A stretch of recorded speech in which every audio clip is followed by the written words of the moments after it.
On this week's episode, Empty Nest Olympics, Seconda Parte. Hey everyone, welcome back to another episode of The Loud Quiet. Got something exciting to share with y'all. On March 4th at 7 p.m. Central Time here in the U.S., we are going to be going live. We'll start with a topic, and then really it's going to be open Q&A after that. And so if you want to get some real-time interaction, let's all talk about this empty nest world together.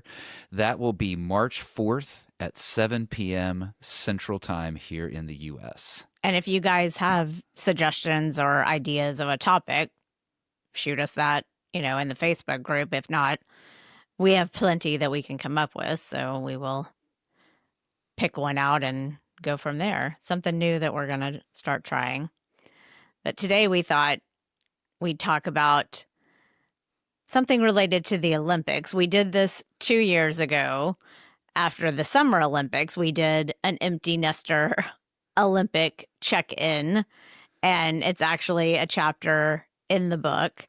And so we have been watching some of the Winter Olympics. I find myself, I don't know. Maybe I do watch as much. I don't feel like I've been as focused on it. You're definitely not watching as much as you did a couple years ago. Yeah, probably not. Absolutely not. No, this is one that we've dabbled in it, and then we've dabbled out of it. One thing that's different this year, and I know that this will be released after the closing ceremony, so we're kind of giving you some bonus Olympics coverage here, is even NBC has said that their ratings have gone through the roof this year, and I think a lot of it is actually the availability of streaming during the day, that you can see any event you want at any time. And while that may have been there a little bit, when you're talking about a European time zone during the day, people are probably enjoying and consuming some of their favorite events while it's happening real time. And that brings up another point, is that I see the results during the day, and so I'm like, oh, I already know what happened. So do I want to sit here and watch it? Now,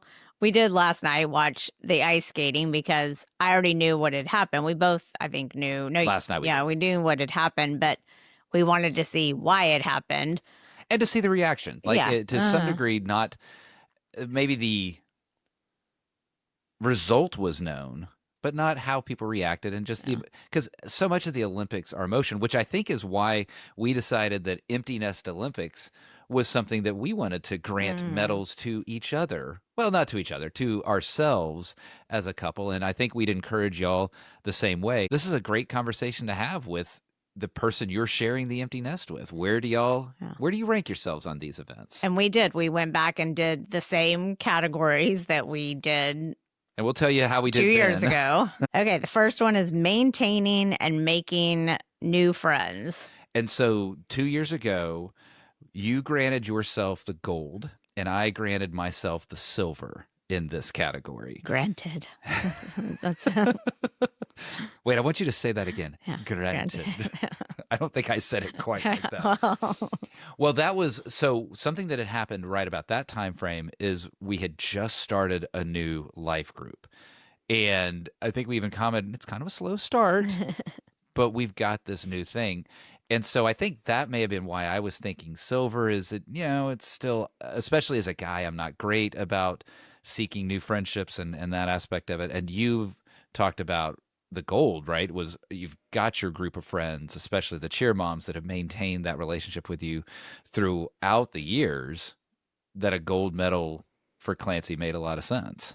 Yeah. And, that was maintaining friendships, making new friendships. Yes, was talking about the life group. And that life group has gone through many changes, but the group that we have now, 2 years later, is very strong and very tight. And yes, I would call us all friends. So I would say, yes, we have achieved a goal in that area. And I would also say, I was even thinking about things like going to Podfest and going to Empowered. We've also extended our reach of making new friends that, now you can stay in touch with these people on Facebook and on Zoom calls and those kind of things. So I feel like we have put ourselves out there. We're trying to get a couple of other groups started that kind of got put on hold that we need to now revisit. But I feel like we, something that we were very nervous and scared about going into the empty nest, I feel like we have done a pretty good job so far. Okay. This is where you almost need multiple events on this one. And that is, you're right. Like everything you just said, gold. And certainly when you're talking about taking our business interests and then going into real life conferences and events and building relationships with those people, totally. When I think of deep friendships, I don't know that I'm still at that gold level, right? There are certainly some friendships that have been created, and there's some friendships that have been cemented and are growing. I think when I compare myself to what I see that you have, it's not all the way there. And so I think it's probably a gold, but there's some competition coming up behind me that I better keep going if I want to maintain that gold level. Yeah. I may not have nailed the triple Lutz or something like that. Maybe I stumbled or bobbled a bit. I'm kind of surprised you're saying that, because I have seen friendships that have started and are growing rather quickly. Mm-hmm. So, I have to agree with that. I think it's probably unfair, but when I look at the men's event, me and you, and the women's event, certainly from a volume perspective, there's more there. And so that's, maybe I'm still giving myself a gold. I just know that as the Olympics keep going forward, there's some steep competition if I want to keep that gold medal. I mean, I'll say I haven't made a lot of new girlfriends. Like, I have just maintained my groups that were already established. Now, yes, I have made some new connections that are very strong, but it's not like it's a huge new friendship group or something. Yeah, and maybe the spirit of what I'm saying here is more about there's always room to grow. And I think that's where I really am in my head. It's not that I'm saying there's a weakness, but there's always room to grow. Heck, what I did yesterday going and serving with the Minutemen Disaster Response Group, that's likely to turn into relationships and friendships that are there. And I think it just continues to remind us in the empty nest, and something that we'd share with you all, the listeners, is inertia kicks in very strongly, and it's really easy to stay static.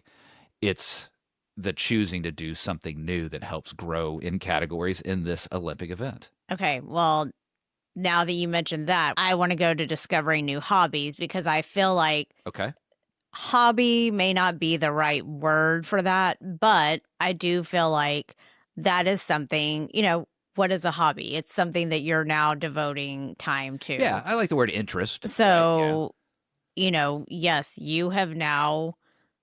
Well, what was our, since we're starting that category, we did discovering new hobbies. Yes, we were not. We were very poor well, in this fact, category. the note that I took that we said was we failed to even make the team. Yes, we didn't even get to go to the Olympics, I think is what we said. We didn't make it to the plane. There was an asterisk, though. Yeah. And the asterisk was, it looks like that we had created something that would help us be eligible for the next Olympics, and we had started the podcast. And so we gave ourselves a little gold medal there. Hello, we wrote a book. Okay. That's a hobby. But we hadn't then. I know. So we failed to make the team. But we had started the podcast. Yes. So now this year I'm saying we wrote a book. Okay. That took a lot of time out of finding new hobbies. I would give us gold here. Yay, pat on the back, that sort of thing. Same kind of thing, though. I think there's areas to grow, right? I'm not giving us a gold on this one. Because, you're not? No, because the things that we talked about, we still have not done. And that would be, I know what it is. Pickleball is one. It's hanging in the closet. Sure, yeah. I mean, we have all the stuff to do it. We just haven't done it. We talked about going to a country dance class sometime. Those were two things that we talked about 2 years ago and still have not done. Now, traveling, I would say, is one of our hobbies. And yes, we have fulfilled that but not completely. new. This is I about growing know. and That's what expanding. I'm So, saying. We have kept with our old hobbies, but back to inertia. but you have expanded into joining a group that does community service. Yeah, and that's true. That hobbies and serving and all that sort of thing all weave together. I think what I'd say here is I'm going to direct this actually to you, the listener and viewer, especially those of you in North Texas. If you are pickleball people or if you go out two-stepping, would you message us and make us go out with you sometime? So that way we can actually have accountability to go play some pickleball. And, watching you go yesterday and do the thing that you did with the Minutemen group, I had looked at we have a group here called Love Packs, and I had looked and I was like, oh, they do something every Thursday at noon or whatever it was. And I was like, I have time. I can do that. And then I forgot. And, yesterday when you came home and you said, gosh, it was just nice to get away from the house and work and the office for a few hours. Right. And I was like, yeah, we should probably, just both do that. Well, and that's a really important part about discovering new hobbies. We joke about pickleball and we joke about going two-stepping and doing those sorts of things. It's also not just the couple discovering new hobbies together. This is a medal event that is both the team event and there are individual medals that are handed out in this one. And I think that's really important in the empty nest is doing both. Because if you're only doing individuals, then that starts to kind of put a wedge there that you're doing different things. But if you're only doing together, then you're not developing that same sense of self that's so vital in the empty nest as well. I do like one thing that we've kind of started doing, it seems like in the past month, and it goes kind of along with going back. We're going to go back now to planning dates and trips. So how did we do 2 years ago? So for planning dates and trips, no medal, and then I was disqualified by the judge. I went back and watched that video. I thought we were doing a good job, but I looked at the video and the judge disqualified me because I was not the best at the execution of the planning. You planned, but didn't execute. And it was specifically you had dates. the ideas. Yeah, I'm great at the trips part of it. I really am. But when it came to dates, I think the comment that you were making then, and it's all laughing, but there's a twinge of seriousness in it too, is that a lot of our planning was done by you when it came to what are we doing going out, what's the social aspect of it, those kind of things. And so, yes, the judge actually disqualified me. I mean, I don't think that either one of us does trips on their own. I don't remember that you've never surprised me with, oh, we're going here. That's not. And I don't know that I would like that. Now, maybe if you gave me, don't spring it on me like, hey, tomorrow we're going here. Oh, I wouldn't do that. I would wake you up in the morning and say, hey, I've packed your bag. We're going to the airport. Oh, okay. Yeah, that's not happening. There, you'd be disqualified for that again. Well, I haven't done it, so we're safe there. But I do like, as I was saying, in the past, I'd say month or so, it seems like probably once a week, we have ended up needing to run an errand or something, but then we turn it into, oh, let's go to lunch too, and let's do this, and so that I've enjoyed doing some of that kind of things too. So, so what would you medal us then on planning dates and trips? Well, trips, we are always trips. I would say we always get a gold medal. All right, because dates. Now I will say though, our spring is very light this which is fine. I'm not complaining about that. We don't have a trip planned for March, or we didn't. I guess we did just throw Austin in there so that we could take Addison to go meet the Austin family. There was a time that we were going somewhere almost every single month. Yeah, and many times, multiple times per month. Well, and so if trips are that way, what about dates though? Where do you feel we stand on that? Well, and I'll answer it. I asked it, but I'm going to answer it. Collectively, I think we do gold on this one, right? We have had very few weekends, if you will, that haven't had some sort of activity either that's just us or we're doing stuff with friends. I think though that the team dynamic is still leaning heavily towards you in the planning department. But I think there have been other moments where I've brought that in better than I have 2 years ago. So while you were just saying that, I was just thinking about this. When's the last time that it's you and I have gone out? Because I feel like it's always been us with another couple, or us with Tanner and Addison, or us with... Well, you know, the answer to that, I think, is when we've spent time when it's just you and me on trips, when we've been away. So let's say we go to Arizona and you and I will do an activity together, or we'll go to the happy hour together before we go see Tegan or something like that. But when it comes to here, Yeah. But see, to me, that's not a date, because we're already out there and it's just, there's no one else to do anything with until we go pick her up. I'm feeling very much put on the spot here. I'm not saying that. I'm not saying that. But, you know, we used to always, because this goes back well, you know why? Stop.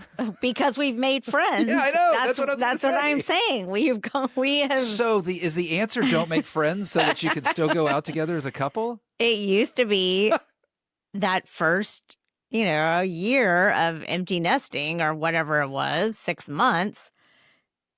It was us going out on Friday night to happy hour. Now we have made more friends, and we are now incorporating going out with friends and going out with our friends that we've had in the past. So yeah, it's just... So what are you saying there? Are you saying we should have fewer friends, or should we just go out more nights? I don't know. I feel like we go out a lot. We went out Tuesday night. We're going out Friday night. Actually, I know what the next event that we need to talk about is.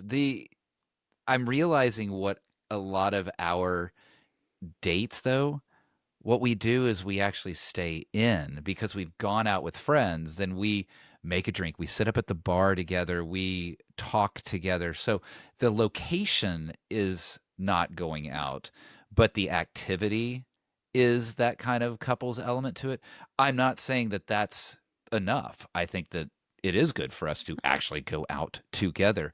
I think, though, that that's where, because we've been doing stuff with people, now we have found ourselves doing our thing together at home. It's kind of gone back to when the kids were little, and if you didn't have a sitter that night, you put them to bed, and then you have a date at home. Yeah. And I don't mind that. I don't want to be out. I was going to say, yeah, I don't want to be out every night. I've even said, hey, let's go. You're like, we're not going out tonight. Sure. And you feel the same way. Like, we're going out tonight. You're not going to want to go out tomorrow night. I'm not willing to say that, but we'll see. I'm not going to want to go out tomorrow night. So I think we need to move to the next event here. And it's because it fits this right here, communicating with each other. And so as that metal event, everyone just got a good example of that. Well, actually, I want to talk about that a little bit, because we gave ourselves gold last time. I think if I look back over the last 2 years, something that I have gotten better about, and it's specifically because you and I are working together, and that is being able to handle disagreements with you. And usually they manifest in sort of creative discussions. Hey, what topic should we do? What are we writing about? How are we phrasing this? All of those kind of things that go into creative output. I am very much a people pleaser. I don't like conflict. It's something that I know that I've gotten better at, of being able to have that disagreement and not have it be something that is a failure in a people pleasing or some sort of, oh my gosh, it's conflict. No, it's just a disagreement that we're talking through. We're both still here. So we haven't gotten divorced and no one is dead. So wow. Well, hey, when you go into business and you're together all the time, things can happen. But yes, I would agree. And we are both, I am a people pleaser, and I do not like conflict either. We are both very Pisces in that way. And so, yes, especially writing the book, and we will at some point do a full episode on some of the behind the scenes of writing the book. There were. Hey, we don't want to scare everybody off. No, but there was, there were creative conflicts for sure. And yeah, do you love how we've come up with that term when really it was, hey, we were having some fights? Sure. But I love the creative conflict. I mean, we got into a little snippet right before we went to press record on this thing, but we got over to get the adrenaline up for the show. We got over it. I mean, and that's the thing. Before, let's say 15 years ago, I don't think that we got over it as quickly as we do now. Yeah. Now, someone's not walking out of the room. Now we just sit in the room and figure it out before we move on. Because I think another thing is, too, now the conflicts are not, I don't want to say as important, but they're not as heavy as I think sometimes they were. What's the word I'm trying? I know what you're saying, but I don't know that I agree with you. I just think maybe at this exact moment here in February, that's true.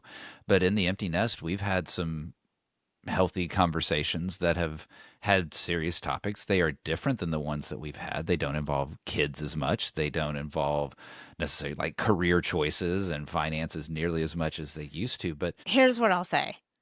I think a lot of the conflicts that we have had have come from outside sources and outside events. Okay. It hasn't always necessarily been an internal thing. And so I think that's what's made the difference. Before, it was usually a family, internal, the four of us, something going on. We've had a lot of outside things that have caused, and I think that just makes it a little bit, because it wasn't necessarily a conflict between you and me.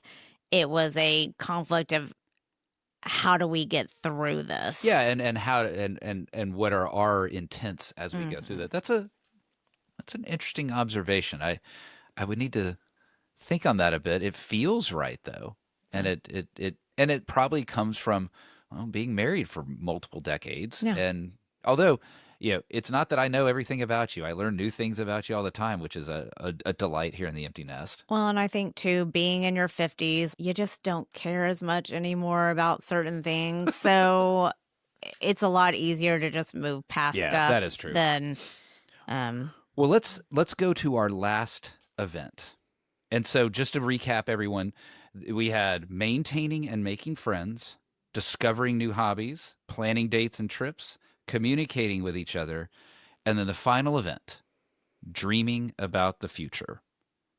We gave ourselves world records. Boy, as I read through this, like, man, we really think we're just the best thing ever. But hey, we sucked at discovering new hobbies. We did, and I did get DQ'd by the judge. And we were not good at making new friends. That's but true. Now we have gotten better. True.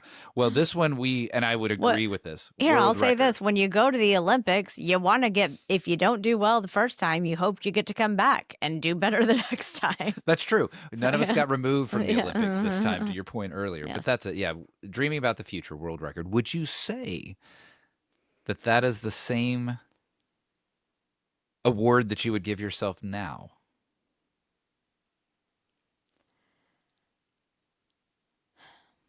This one is hard for me to answer because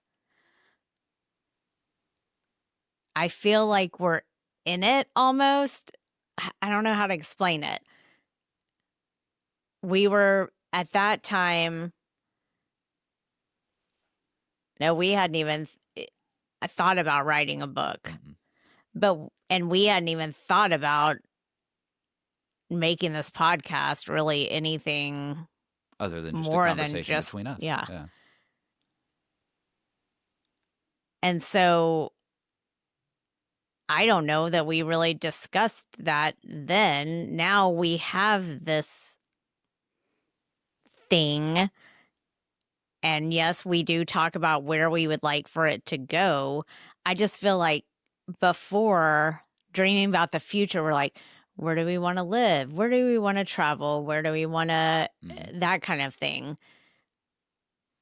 Whereas now I feel like, you want to do this? Yes, let's do this. Instead of thinking about it in 5-10 years down the road. I get what you're saying, especially on the first part of it, that because we're in the middle of something really big, that our you know how when you're focused on something, your peripheral vision kind of comes in. That's what I'm visualizing here, is that because we're so focused on this, that our peripheral vision has come in. And I would say that while we may have world record in the past, I don't know that we do as much about this. I even think like some of the things that you talk about not constraining, but bringing that vision in a little bit.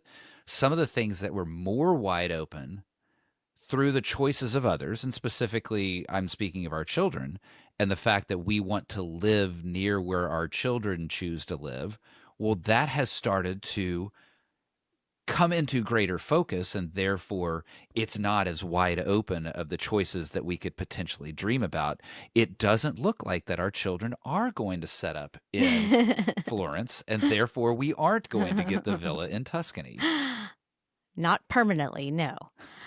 But it is very interesting that you bring up the children, because what I have found myself doing, and I think you as well, is we are thinking about their futures a lot more than our own. So are we guilty of doing what we were doing before the empty nest? And that is focused on our kids because they were in the nest? Are we now in the empty nest focusing on them when we think about the future? You know what, though? Back then, I think it was more done, not scared, but with unknown. Now it's a little more tangible, I feel like, some of their future decisions. And so it's exciting. Like it's fun to think about. Tegan's going to be in grad school. She's going to be graduating in December. And then where's she going to go to grad school? Ooh, let's go look at places here. And let's go look at places here. You know, what's Tanner, you know, he's going to be graduating from law school, and what's in store for, you know, so it's just, it's fun thinking about their future, because I remember being that age and being in the stage that they are, and being so excited about, at Tanner's age, you and I were already in our relationship and headed towards, marriage, getting engaged, marriage. And so it's fun to put yourself back in that place. So I feel like I'm kind of, and where do we fit into that? It's just, okay, I see that. And that part, I think that's actually good and fine and fun, because we're rooting for our kids. We're supporting them. We want that excitement. The fact that we're talking about this and realizing that we aren't dreaming as much about our way out there future is something that is, so let's say it's bronze, it's silver, we're no longer world recording, and maybe that's something that we need to get back to, of really thinking about what's next. And there's some sprinkles I think there are things, because I know certain things that, yes, we do have in our goals in future. I think a lot of it is business related. Exactly. Except, instead of life dream related. Yeah. So. And some of that is logical, because we are so in this together type thing. And yet even this will fade away from a business perspective at some point. Plus I feel like we're getting to do a lot of the life dreams that we set out to do. And that's because we set those out. And so to make sure that we're doing the ones that we're thinking about in the future, redreaming. Plus, I love this. I love, even if it never comes about, I make the same joke over and over that probably makes you eye roll, but the whole villa in Tuscany, I don't know whether we're going to end up and do something like that or not, but it's fun to dream. Like, that's the fun part of it. And I really enjoy that, just kind of kicking back and imagining what if.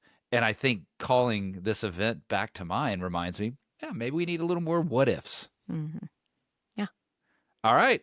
So there they are, maintaining and making friends, discovering new hobbies, planning dates and trips, communicating with each other, and dreaming about the future. What do y'all say are your medals? How would you rank yourselves? Is this a gold medal? Is it a bronze? Are you going to get disqualified by the judge? What does it look like? It'd be great if y'all would share that inside of the Facebook community, and it would be awesome to see what everyone else is ranking themselves in their Olympic events as well. And that is over at theloudquiet.com. There's a button right there at the top. You'll be able to connect right into the community there. Yeah, and we will be posting on the community about the live event coming up on March 4th. Can't wait to see y'all there. And thanks again for joining us on another episode of The Loud Quiet.